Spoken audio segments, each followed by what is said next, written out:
Cool, man. All right. Recording. How's it going? How you been? Quarantine's been weird, man. Uh, Yeah. I have a ongoing lung issue that is one of the reasons that I am extremely cautious right now. I have been quarantined, me and my wife, for 68 days or something like that. So even before things started to really clamp down, we were already just kind of settling in for the long haul. Yeah. Here, actually, I could probably show you what my lungs look like. Uh, so you have a little bit of an idea of why ongoing permanent lung damage from a certain pandemic might be seen as a negative for me. Let me get the Yeah. picture up here. Actually, yeah, this will be easier. Sorry, 1 second, man. Let's see. Yeah, years ago I had the flu and pneumonia, was in the hospital for a month, and I had a collapsed lung that never quite properly healed. Oh my gosh. So Oh my gosh. yeah, like one of those lungs is full size, the other one is kind of missing a piece. Yeah. Holy cow. So I have a pretty good reason for taking extra concern and extra cautiousness. Yeah, definitely, man. Yeah, I It's understand that. That's crazy. definitely a reason why we're. I don't know, man. I'm really sad that the conventions didn't happen this year because there are people that I only get to see once or twice a year at those things. A lot of my friends from East Coast and a lot of the really great artists and creators and just some of the people that run the cons like Colorado Springs Con. Um, just we're staying in touch on Facebook, but Yeah. Yeah, we were missing the cons too. We were talking just the other day. I was like, man, I miss seeing AC and getting that big AC hug. man, I'd pick you up if I could right now. Yeah. Yeah. Well, it's awesome to hook up and talk to you, man.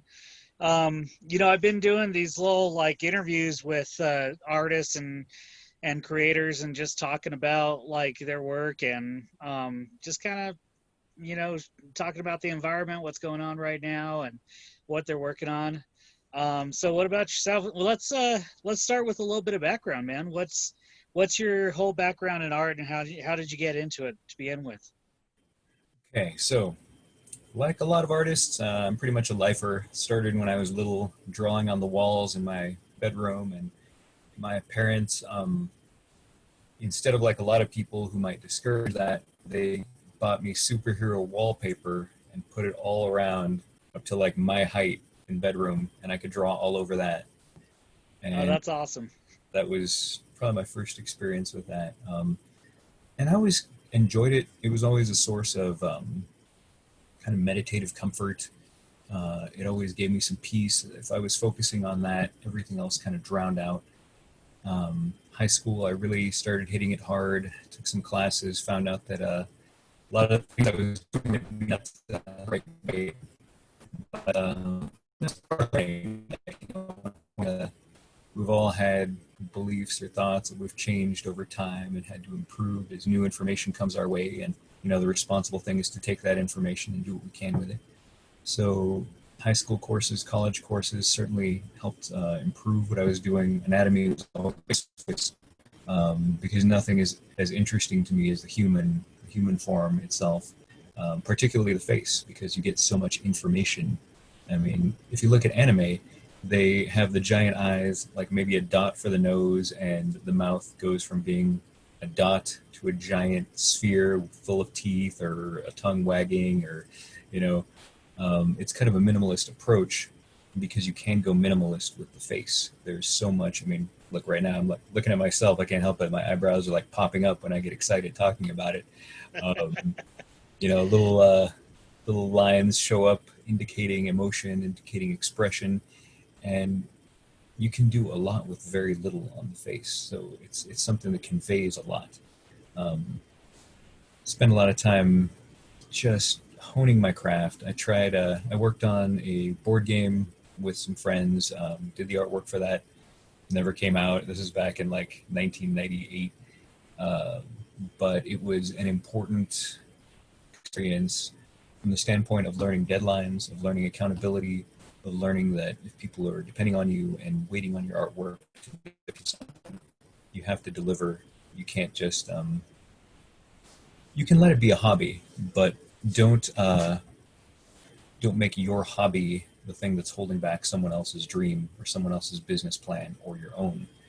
Um, you know, even when I'm doing commissions for people, and I've been very fortunate right now to have a lot of blank covers that I'm doing over this summer. And trust me, man, without the convention season, like it's a godsend to have that kind of thing. Keeps me in practice, keeps my mind on it, my brain thinking about it. Um, but how I got started, it really changed after I went to San Diego Comic Con. I think it was 2002.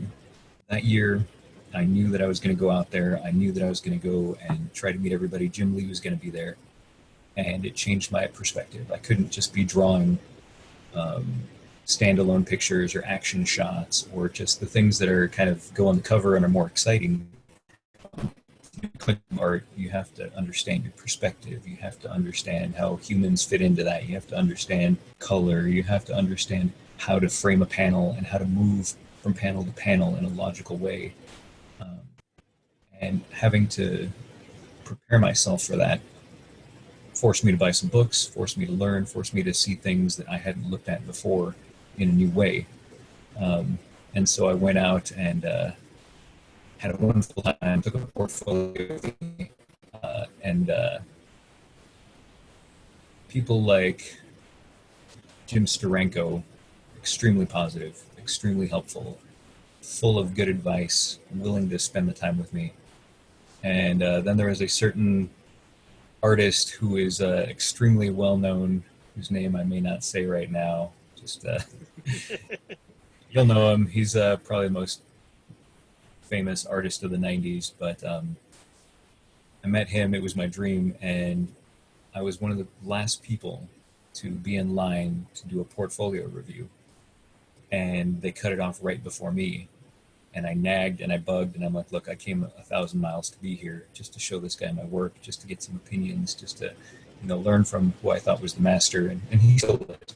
Um, and you could tell when I got to him, he was kind of done. He'd seen a lot of people, a lot of portfolios, was ready to go home. And I saw fine stuff, and I think the tiredness of his day and my pushiness in that regard toward his experience with me a little bit because he tore me a new one.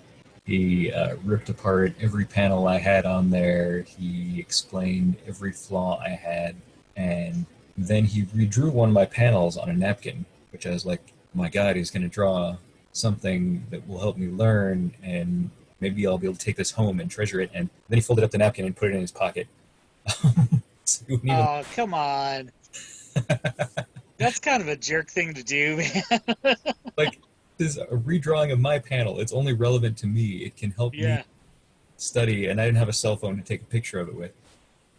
So it kind of burned and threw off my confidence for a while. But when I started again, I was ready. And all the things that he told me were 100% correct. It was all mechanical stuff that I needed to understand about putting mood into a scene, about changing where the panel is in reference to the picture in it. I mean, sometimes you can have four characters around each other, and where you cut that panel off is important to how you feel about what's going on in it. So it was all stuff that I still learned from and was still valuable. It was just delivered in a package I found a little hard to swallow at the time. Yeah. But Well, it's tough, I mean, when you're critiquing, when I learned critiquing in school, we had a great professor who taught us this method called build, break, build. So you start out with complimenting with something positive about whatever you're critiquing, and then you break down what could be done better or what could be worked on, and then you end it with building up more positivity, so that you're not leaving the person with like this crushed feeling, but you're also giving them something that they can take home and work with. Yeah, and I think being an artist is a combination of many skills, and being a teacher is a completely different skill, and that's where the build break build comes in. Yeah. Because I mean, what I've come to understand is your parents, your friends, your close group, the people that you show your art to, they're the ones that are going to tell you that they like it, that it looks like what it's supposed to, that it means something to them, and they're the ones that build you up. And when you go and ask a professional for their opinion, honestly, you're saying, I want to compete with you. What can I do to do that? And that wasn't something that I understood when I was younger. But when you go up to a professional artist, there's only so much room in Marvel, in DC, in, I'll get into that in a second, but at the time, every person coming up, everyone showing you a portfolio is someone that if you have a negative view of things, you could see as somebody trying to take bread out of your pantry, someone trying to come in and get jobs that you have, trying to be like you, trying to imitate your style. And in cases, it's flattering, but I can also understand his perspective, because when you work hard at something and create something unique, and then 100 people are so that they can do what you do, um, it's understandable to have a little concern about your own position in the world and your own job. And so sometimes maybe they're not the most generous in their compliments, but I have found that even the ones that have been harshest to me, and there have been a few, they have told me the truth. They've given me information that I can use, that was actionable, that was, okay, your elbow is a little weird at this angle. Let me show you. Look at my elbow. Your light should be on there. Um, your family is not going to tell you these things. Your family is going to say, oh, I saw a blank paper yesterday, and today I see a fully formed piece of artwork on there. And that's what they're for. They support you and give you that confidence that allows you to absorb the impact of maybe the negative criticism. But it's the people who can absorb that and keep going. You have to be made out of rubber, man. You have to be able to take, Yeah. get knocked down, get back up. Um, and I got back up, and I started working on things that I was weak on. And we all have weaknesses. We all have shortcuts that we take. We all have, I don't like this angle, so I'm going to change the picture and do it at this angle because I know that it'll come out well. But there are no shortcuts in being able to do a full comic book. You need to hit every angle because no one wants to see the same panel drawn over and over again for 28 pages. Right. So, um, so are you working on anything right now, like book wise, or? Yeah, I had a few things that came up. How do I put this? So last year in October, Vision Comics, the comic book store run by Chris Lanham, great guy, he said, AC, we have a lot of good artists that come in here. Why don't we try to do something with that? And so we came out with a Halloween special, and it was mostly just pinup art. It was single page cover art type work, and four artists contributed: Tim Husky, myself, Zach Skellington on Facebook and on Instagram, Jose Salcedo. I forget his Instagram handle, but it's different from his name, so you won't be able to find him with that.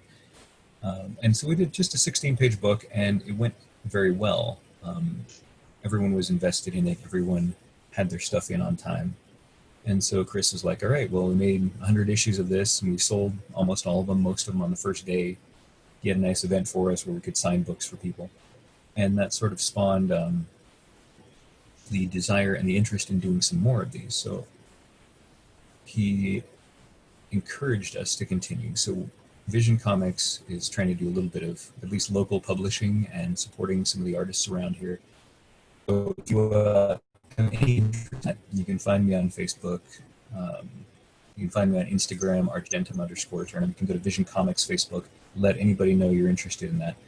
And that was the first thing. The second thing, the thing that we're trying now, is an escalation. The first time it was just individual pictures, didn't tell a story. They had a theme. It was Halloween themed. But the next one was going to be like 4 to 8 page stories from the individual artists. So it shows a little bit more sequential art, and maybe sets up for a heavy metal magazine type of ongoing short stories. Like maybe over 3 issues, your 6-page story becomes, start to finish a complete thing. Oh, that's awesome. Yeah, so I've got some work done on that. Maybe, you know what, let me show you a page. Give me 1 second here. Sure. Quarantine kind of threw off our original schedule. We were going to try to have something done in spring, and then everyone was kind of locked down. And it's not that there was less time to work, it's there was less bandwidth to put that kind of focus into something that wasn't necessarily about your immediate survival. Right. So well, and the kids, you're trying to keep them occupied and with schoolwork before the year ended, and yeah, it was tough. I mean, I mean, with kids, it's got to be even harder. I mean, yeah. The kids, me and my wife, none yet, maybe down the line, but if I also had to have kids while working at home, that would be very challenging. Yeah. Adults, we can adapt, but it's not a piece of cake. Right. So here's my first page. Let's see. Oh, the middle panel. I don't think you can see it. Oh, dang, dude, that looks sweet. So like a sci-fi looking story. Yes. Let me give you the next page here. I'll show you a couple. I mean, it's not like it's a secret project or anything, but it is using. Oh, nice. iPad Pro, telling a little bit of a story there. Let me get the next piece here. So are you doing it all digital? Yeah. This is a great tool. I love the iPad Pro. It's very convenient. I mean, I can use anything. Awesome. I can use pencil, pen, traditional Copic markers, watercolor, which I love, acrylic. I mean, I have such a interest in trying all the different mediums, but the fact is, if I'm tired at the end of the day, sometimes it's easier to just throw the iPad on my lap on a little pillow, get my pencil out and work on it, than it is to get my watercolors out and get the butcher paper out and prepare for a session of traditional art that's going to require some cleanup when I'm done. The good thing about digital is when you're tired, you're ready to go to bed, you hit save, close that thing down, and you just go upstairs. I don't have to clean off brushes and make sure that I don't have anything on my face or on my hands that I didn't notice.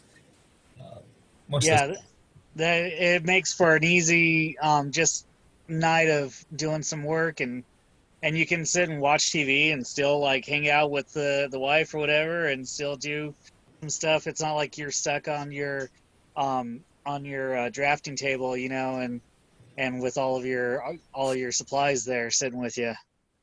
Yeah, absolutely, man. It's a convenience, and the thing is, there's still things that you have to do traditionally. A blank cover, not something that I've been able to figure out how to do digitally, so that's got to be traditional. Got to do pencil pen, get your ink, get your markers on there. Got a couple of those I'll show you just really quick. Sure. Silver Surfer. Oh, dang, dude. Coming out pretty. That looks good. These are all in the plastic because I don't want to smudge anything that I've done for the client. Was that what'd you do that Silver Surfer with? Okay, so this initially pencil followed by ink pen followed by Copic markers, and so it allows you to do some blending, which can either go smooth or you can leave a little bit of texture in there, which is why why those markers are liked by so many people. Your ability to change the texture on it, they're extremely flexible. They give you a lot of options. Yeah. So you did some great background color shading with the behind the title. It looks awesome, man. Again, yeah, just why not? I mean, I could have made it darker because he's in space, but I kind of like making the silver go from top to bottom and just kind of make him a little more Yeah. piece of No, it. that yeah, it looks great, man. It's a great framing for the page too. Thank you. Like you could totally see that as a cover. That's the hope, man. When you do a blank cover for someone, you want it to be something that when they hang it up next to their other slabs, it's completely believable as professional work that could have been on there any month last year, you know. Yeah. Some of these are just ink, and so I thought Nice. Ghost Rider holding up the The guard. Guardians. That's cool. Nice. Two more quick ones here.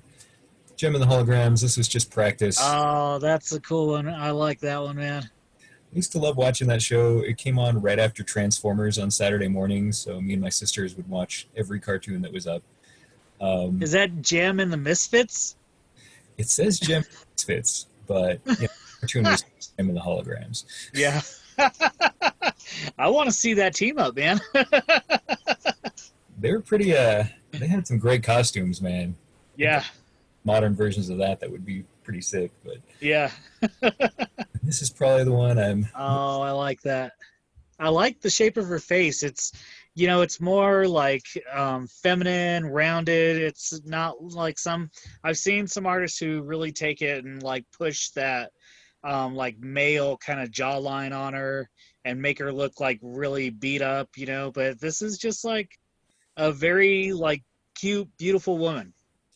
Yeah, and I think when I first read the descriptions of Wonder Woman, when I first started looking at the comic books, and they told you where she came from, she was a statue. She was carved from stone. She was meant to be like any of the like a statue of Venus or any of those Greek gods that you would have seen, because that was her ancestry, that was her heritage. And so, you know, the Greeks, they put musculature into everything, but they still kept those very soft lines on the face. They still kept them looking not as harsh. Now, a lot of people take the angle with Wonder Woman that she's an athlete. She's extremely strong. She's powerful, and you can still do that in a feminine way. And even if it's less feminine, it doesn't matter. I mean, a body built for combat, a body built for hard work, a body built for, you know, swinging a sword around and chopping trolls in half may have some features different from a body that you know, has a little bit more of a relaxing lifestyle, eats grapes on a, you know, lounging by the pool. Um, so there's going to be some differences, but for her, I really wanted to emphasize the beauty of the face, because she was a marble statue of a Greek goddess to begin with. So she's not going to change a whole lot, even if she does hit the gym, even if she does lower her carb intake and get herself to get that definition. Some things aren't going to change. Right. She's carbo loading. Nice.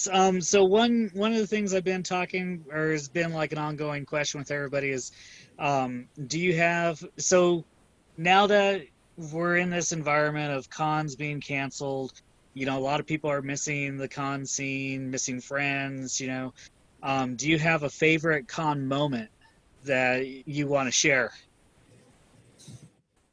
I've got a list, man, but Yeah.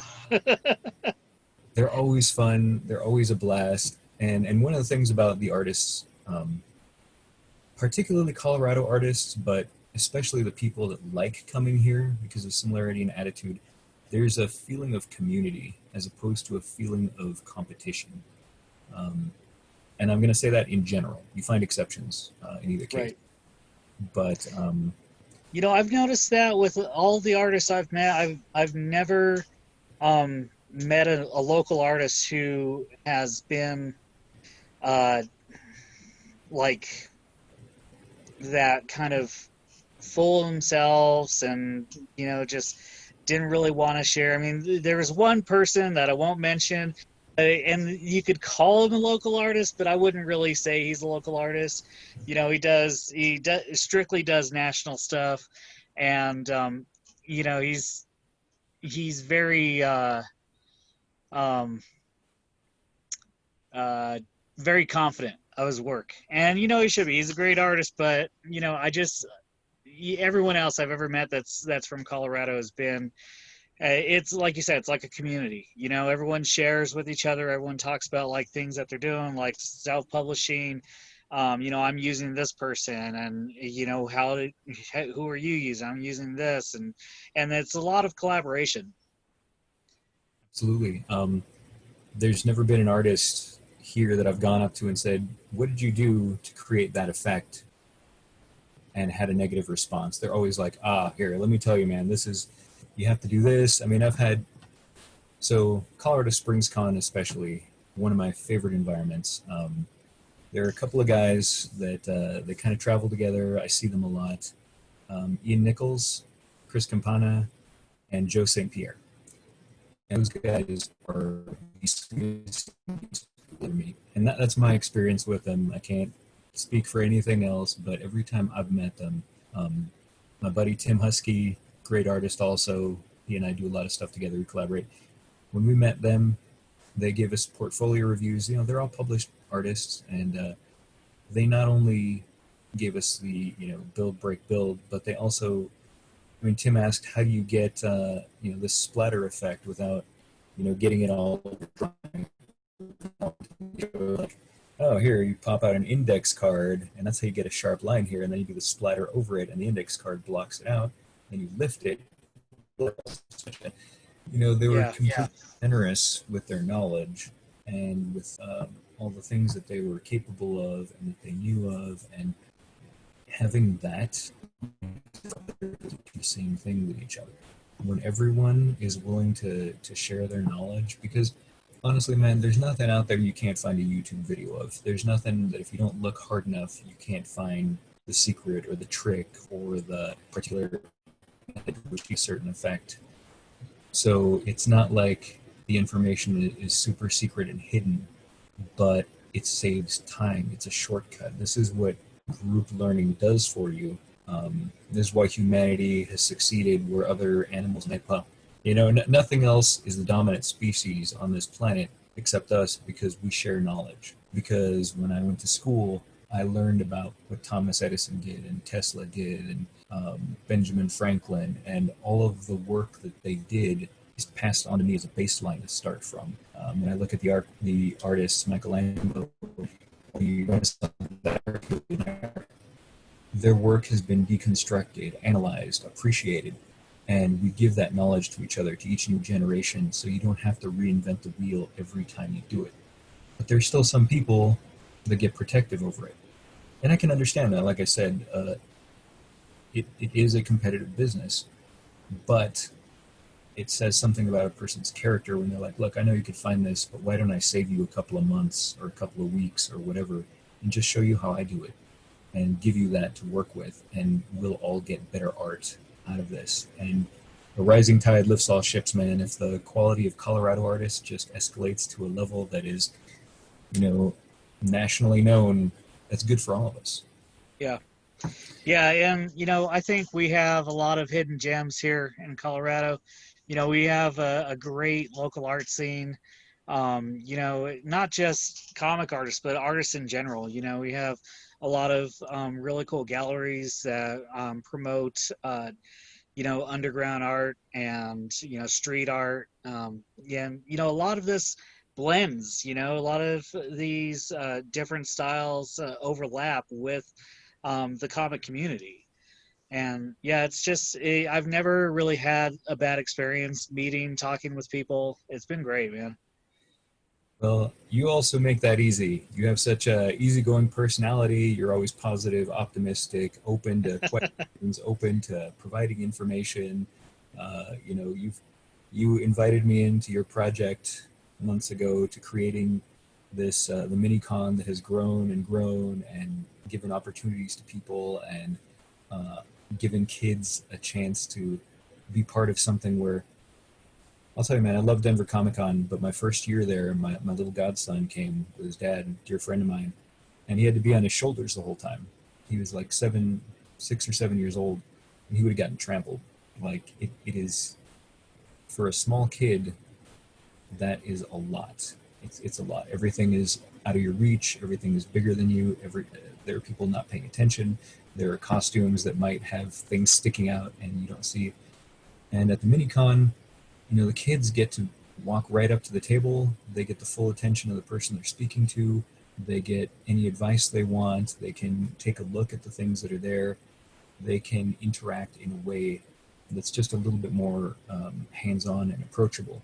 And this is not a slam at Denver Comic Con at all. I love it. They were my first con experience. The first time I sold art uh, on any reasonable level was at Denver Comic Con. They gave me my first break. I love them. But there's no doubt, and it is not in any way something you could really factually disagree with. It's just easier when you don't have 100,000 people for a kid to get up and take their time looking at something and experiencing it fully and being part of it. And I think that's what yours offers. And that's why I go back every year. It's so much fun. I get to see other artists and vendors there that I wouldn't see otherwise, and it's like a family reunion every time.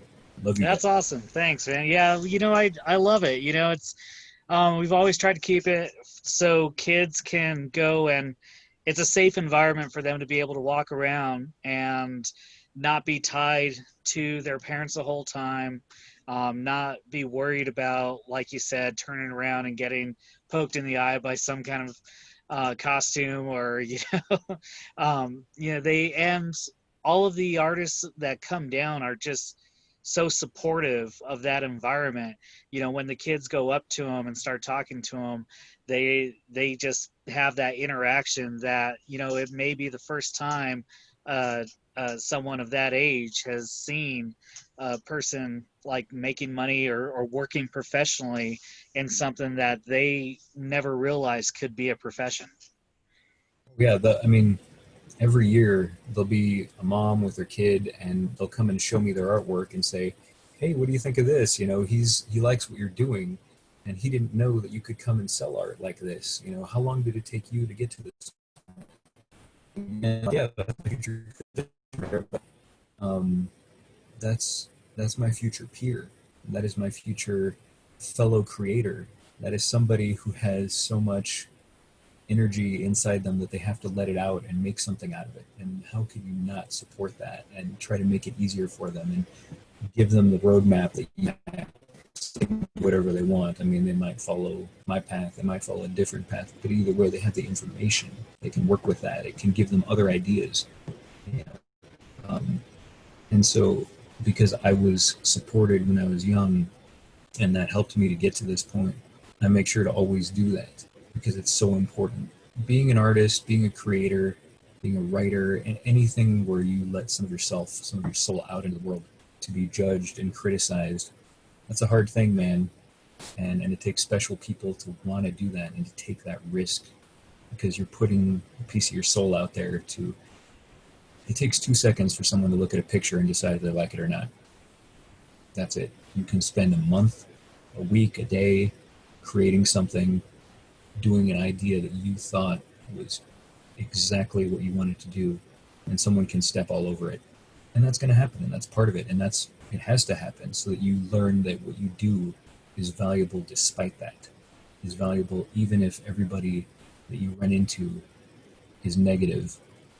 To still be able to create and still let that part of yourself out takes strength, and that strength can be encouraged, and it can be a shared strength that we give each other and make it easier for people to do that. Yeah. Yeah, that's awesome. Yeah. And that's just we as long as we can keep doing it, we'll keep doing it, you know. Absolutely. Yeah, I'm hoping someday we get big enough to the point where, we keep this. We have this whole philosophy of keeping it free for everybody, right? We keep it free for the artists. We keep it free for everyone coming in. It's built upon just being a fundraiser for the club. But what I would really like, and we take sponsorship. So what my dream would be is to someday get enough sponsorship where we can have something that is not quite competing, but close to the DCC, and still keep it free, still make it so it's positive, supportive for the kids, and still make it where it's safe for everybody as well. So you could say, you don't have to you can still have something like this and you don't have to charge, 80 bucks a day to get into it. Uh, yeah, it's steep, man. Or that's like you're walking out with nothing in your pocket. You could walk in, pay your 80 bucks, walk right out, and that's it. Uh, Yeah. so it's a sacrifice to make, but I mean, that's why they get the celebrity guests. That's why they get your favorite artist to be down there. That's why, Colorado Springs brings like the, rest everybody, like the sponsorships, the name recognition, all of these things are what get eyeballs on what you're doing. And Yeah. as you know from advertisement, like you may send 100 invitations out, 100 flyers out, and only 2 respond. So that means you got to send 1,000 out. That means you got to send 10,000 out to get 20, and then 200, and then those 200 start telling other people about it. Once your numbers on social media start going up, there are always eyeballs on what you're doing. Um, there are people at some of these conventions that have more social media followers than the conventions do. You know? Yeah. That helps get eyeballs on it. That helps get attention. Um, so, I mean, I'm not advocating like throwing everything away to like make sure your social media game is on point, but it is one component, Definitely. And you guys have done this for a few years. It's grown every year. It's built every year. So it already has momentum. If you add more fuel to it, you'll only get more momentum. You'll only get Right. more opportunities. Um, yeah, just don't forget us little guys who were there at the beginning. Hey, the first thing I do, man, is send everything before it's open to the public. I give everyone who went that year before an opportunity to say they're going to go again. So yeah, that's how it's always going to be. So Thank you. yeah, yeah. No, I appreciate you doing it, man. Everyone loves you coming down. You're one of the favorites of the kids. Yeah, they'll ask like you. They'll say, is that guy, that AC guy, going to be there again this year? And then they'll ask about uh lunch bag lab. Is it lunch? Is the guy who does the lunch bags going to be there? That is Matt Barclay. so unique. Like Yeah, it's a it's one of those things that proves you can create on just about any medium.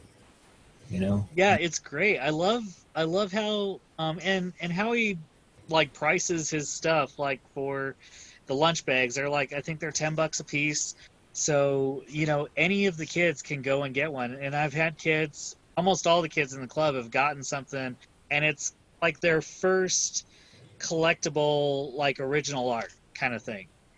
They'll frame it. Sometimes they'll just pin it up to their wall, and it's the idea that they were able to start their original art collection themselves. They didn't have to, like ask their parents for this or that. This was like their money. They were able to do it. it's great, man. I mean, prints are one thing, and you can get some beautiful prints out there, but I totally get why people want original art. Yeah. That's why I carry my binder with me every time I go to one of these. Just people want to see it. People want that thing that is irreplaceable, that truly was touched by the artist, that has a piece of them in it. Yeah. There's nothing like it. I don't know if you. No, not at all, man. I mean, one of my favorite things is I picked up at Dink. I picked up this Bakshi original piece that it was a storyboard from Lord of the Rings. Dude, Yeah, two of my favorite yeah, things right there: Bakshi movies and Lord of the Rings. yeah. And so every time when I have it hanging, like when you come down the stairs. So every day I come down the stairs, it's the first thing I see. And I'm just like, man, that's so awesome. Just to think that at one point it was hanging up on some kind of board, and that's how they were planning out the movie. That's it's just yeah, it's a piece of history. It was back when no one ever thought a Lord of the Rings live action movie could happen. Anything Tolkien did. but it was just too outlandish budget wise that there was no way it was going to look good. And Yeah. the 80s fantasy movies. Yeah. I mean, the movie is it's one of my favorites because it's like, it was at a place where in my age frame where it just it was like hit me perfect, right? I was at that age. I was like, oh, this is Lord of the Rings, cartoon. It's gonna be awesome, and I loved it. But looking back, I can feel like, well, I can see why it wasn't like, Yeah. yeah, But it spawned enough creativity from that generation that the people who are our age now are the ones that Peter Jackson and Weta and all those are the fans that were like, we can do this now. We can yeah, make this completely believable. We can make you look at these orcs and think, holy cow, how is that on here? How is this Balrog real? It's fantastic. It's a nice development.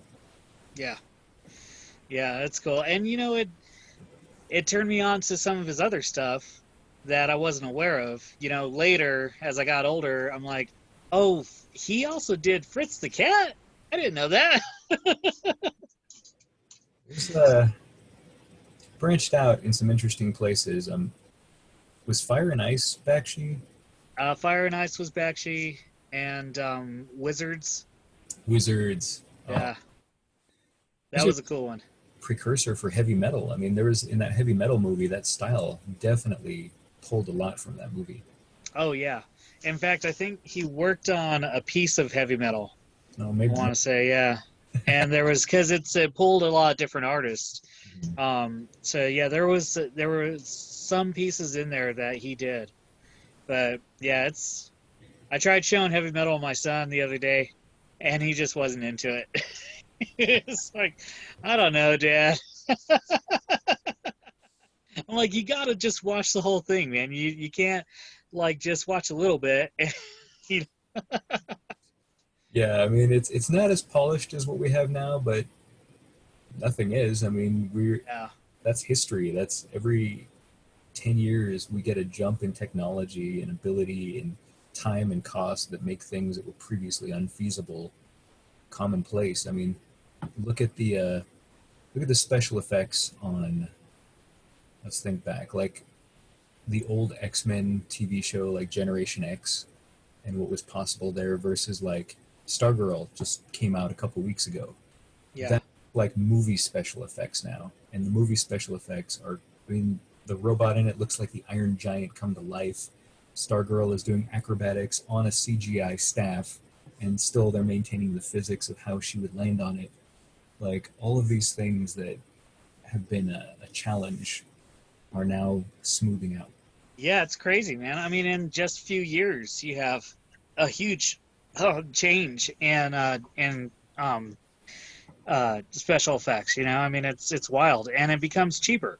So you're able to do things on TV like Stargirl, for a lower cost. So yeah, it's wild, man. I mean, if you look at like the stuff they had on Smallville, and now what they're doing with the like Flash and the Arrowverse stuff, I mean, it's just so much further. It's even from one season to the next. I mean, the first season of Flash versus like the most recent one versus. I mean, throw in the Crisis crossovers, all the different crossovers they've had, and I, I put this: people who watch the Marvel movies like the continuity. They like seeing Captain America doing awesome special effecty stunts and being heroic and and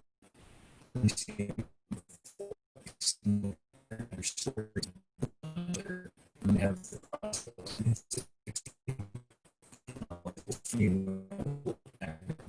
yes, Iron Man just takes like all the things you love and combines them. When I read The Dark Tower by Stephen King, it combined his universe. When I read there were 400 books, and he started taking unrelated stories that he did, even short stories, and creating a timeline where they merged with his future novels and all of these other things. And there's something about that unification.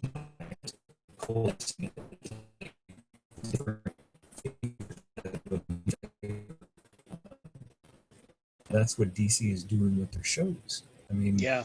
you build up a season of Flash, you get to know Iris well, you get to know Barry and Joe West and Cisco and all the characters in their own right, so that when you see them interact with the side characters from Arrow or Supergirl, you're like, oh, this is interesting. Brandon Routh just said that Supergirl looked like his cousin. I mean, that's a joke. You Yeah. know, that's pretty meta. And Yeah. those kinds of little flashes that appear, like that, they can't happen if you just do a standalone movie and then move on from it and let it go. People like when you fall in love with the characters, you want to see their adventures continue. And you get invested in it and you stay part of it.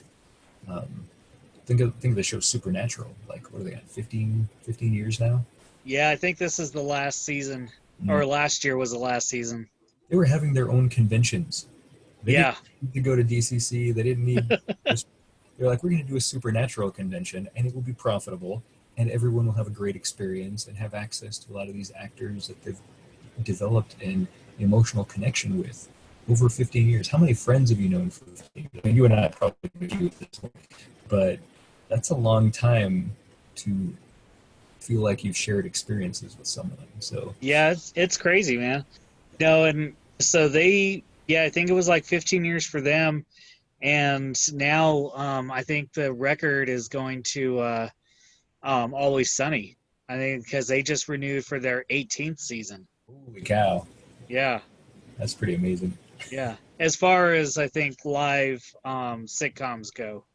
Because, of course, Simpsons is at like, what are they, 28 or something? I mean, it's something crazy. Yeah. Imagine, remember how that started? Like the Tracy Ullman show. There were Yeah.